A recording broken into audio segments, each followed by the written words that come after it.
Kumusta mga kamoto? Nagpapapalit tayo ng swing arm axle ngayon kasi muntik na. Buti hindi tayo na aksidente nung umuulan nung gabi. Kaya pala medyo parang umi-slide at kumakalog yung gulong natin sa likod. Yun pala ang problema. Lost thread na yung tornilyo dun sa axle natin. Kaya ito, masama ang ating pakiramdam, pinakabit na lang natin. Meanwhile, yan, kakauwi lang natin. Nagpapalit ako ng axle, swing arm axle. Ito yung dati. Ayan. Tingnan mo naman, oh. Oh, baliko na. Oh, kaya pala medyo kumakalog-kalog na siya. Isang beses kasi nung gabi na ginamit ko, kumakalog-kalog. Hindi maganda yung Tapos kinabukasan chinek ko yung tornilyo dito, maluwag. Yung dati kasi bago to maluwag. Kaya pala maluwag, lost thread na yung dulo ng axle. Ayan, lost thread na. Tapos ang dami niyang spacer, sobrang dami. Ayan, ganyan kadami yung spacer niyan dyan. Yan, yung washer. Sobrang dami ng washer. Nakalagay yan dyan. So, ibig sabihin, hindi stock ng RS100 yung nakalagay na swing arm.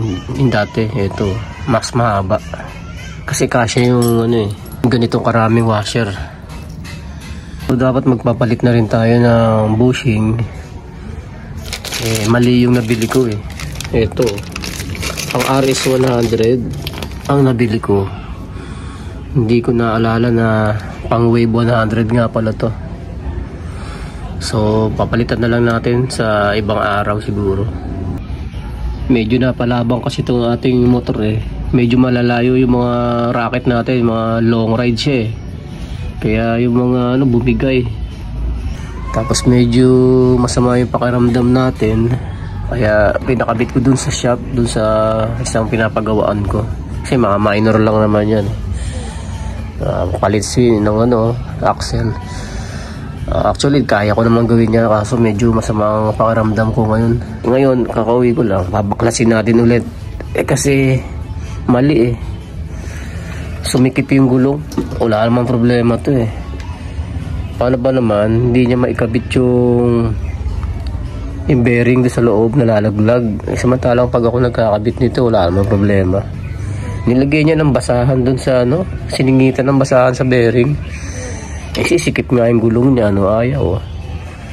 So babaklasin ko. Kahit masamang pakiramdam natin, gagawin natin. Ayan, tanggal natin yung gulong. Pakita ko sa inyo yung ginawa. Ayan. Bago niya sinalpak tong bearing, nilagyan niya ng basahan, ginupit niya, nilagyan ng butas sa gitna, sinalpak to. Paano maglalaro yung bearing na yan kung may basahan doon? Sisikip nga yan. Ayan, tinanggal ko na yung bearing. Ayan yung basahan, nadurog na. Wala namang problema dito Ang problema ko yung swing arm lang yung axle. Kaya ako nga pinapalitan sa kanila At saka hindi na ako mahirapan. Para ibinayad ko na. Ang hirap. Kasi parang nagdadabog siya. Siguro mainit ang ulo. Hirap ng ganun. Wala namang problema sa ibabayad. Sinabi niya yung presyo, sabi ko sige mukhang aalis, hindi, baka naabala siya. Okay naman to wala namang problema kinakabit niya kasi nalalaglag to, naiinis nilagyan ng basahan, loko Tapos nung ginagamit ko na sikip na. Tapos lagyan na lang natin din ng grasa para hindi bumagsak. Yan. Yan ang kulang. Hindi niya nilagyan ng grasa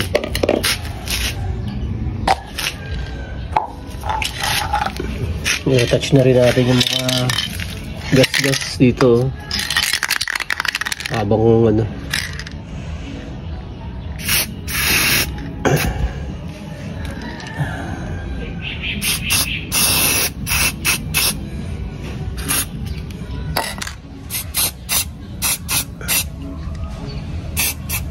O ayan, naikabit ko na maayos. Hindi naman nalalaglag yung bearing. Hindi na kailangan lagyan ng pasahan. Ewan ko ba? Kailangan talaga kapag mekaniko ka, meron kang pasensya. Hindi nyo alam guys, frustrated mekaniko ako eh. Gusto ko sana maging mekaniko ng motor. Makakuha kayo ng short course sa TESDA.